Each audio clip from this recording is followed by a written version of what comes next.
This is Biden was talking about the 2024 election, and he told the BBC he regrets nothing, and that if he had departed earlier, it would have yielded pretty much the same result. A6. It's a question lots of people ask you, Mr. President. Did you leave it too late? Should you have withdrawn earlier, given someone else a bigger chance? I don't think it would have mattered. We left at a time when we had a good candidate. She was fully funded.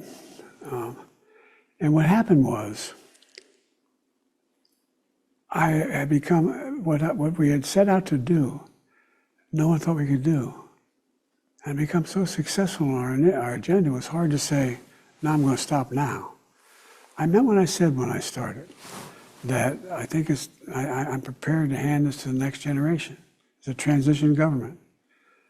But things moved so quickly that it made it difficult to walk away. I think I understand what he's saying. What do you think? We are at 866-997-4748. What's that? Hey, everybody, it's Chris Houselt, our producer. What, Chris? It just sounded a little like regret. I don't know. It sounded a lot like regret. Yeah. He was saying, I meant what I said, but it was just really hard to give up the reins. We were on a hot streak. I think that's as close as he gets to saying it. I mean, look, I said this to you the other day, Chris. I think when we discussed Joe Biden's presidency in years to come, maybe it needs to be viewed as two different things, the first 2 years and the second 2 years. The first 2 years was the most legislatively successful president of my lifetime. Can't believe how much he did. It's really the last year where he was dogged by the ageism business and where, they didn't do themselves any favors with Israel and Palestine. But I think you're right. He came pretty close to admitting, like, we did so well, I didn't want to stop. I understand that. That's how most people felt. It was a year ago. You'll remember I was starting every show last summer saying I'm going to be agnostic on whether Biden should stay or go, but everyone had very passionate feelings, and I'm glad we're not all fighting each other anymore. It's interesting that Joe Biden gives this interview to the BBC and not to American media. We are at 866-997-4748. We want to know what you think.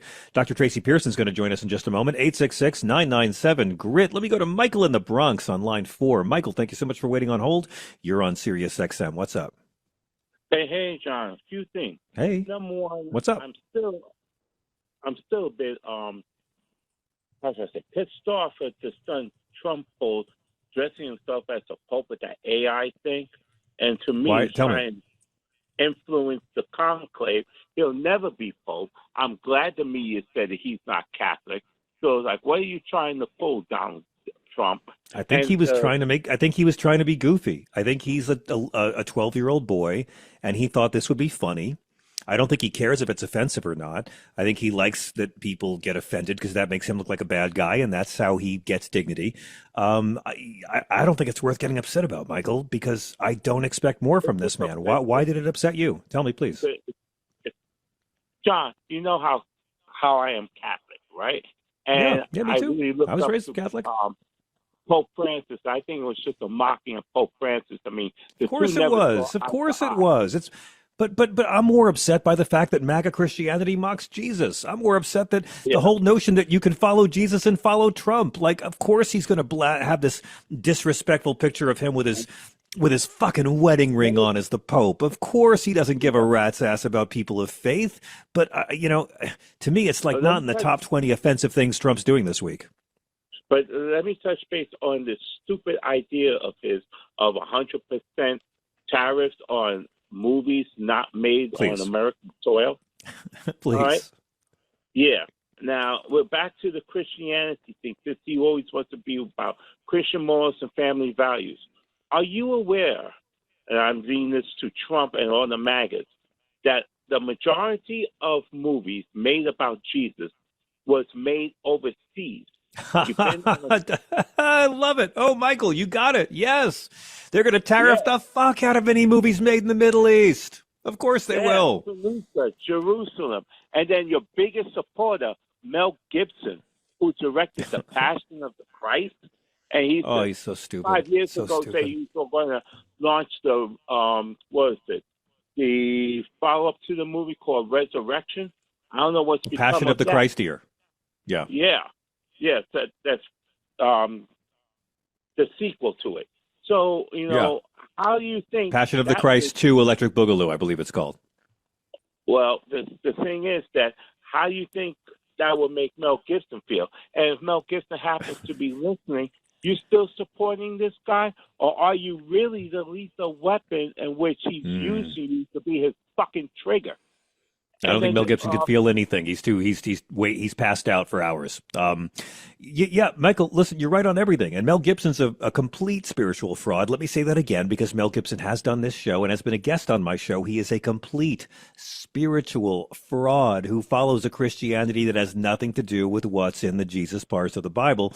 And his Jesus movie is one of the best Jesus movies and quite possibly the worst at the same time. I could talk about it for days. There's so much wrong with his theology. But Mel Gibson's not going to give a shit. Why should you? Mel Gibson's not going to care. This is Trump doing what he does. So he's vulgar and offensive and stupid. He does it to get guys like us upset. Go ahead. Yeah. Can I touch one more? Yes. Touch base on one more thing, and that is the Biden interview and that question. Wouldn't it have made a difference? My answer to that is no. And I'm going to give you 10 factors. Joe Manchin. 10? Give me a couple good ones. 10 factors. Joe Manchin. Let's copy Kristen this. Sinema, because had they allowed the votes to go through to equal rights at the John Lewis bill? Yeah. For equal rights and equal voting, we wouldn't be in this mess. Add Merrick Garland to the list. He never did his job in prosecuting Trump.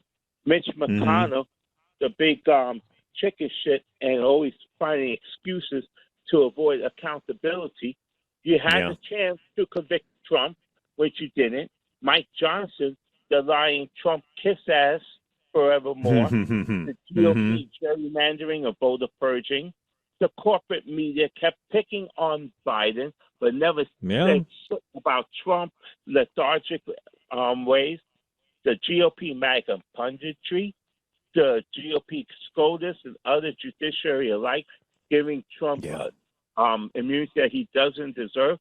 And let's not forget the big core of the matter, Donald Trump himself. That's right. Boom. Michael, I have no notes. Thank you. I'll vote for you. Please send me a pamphlet.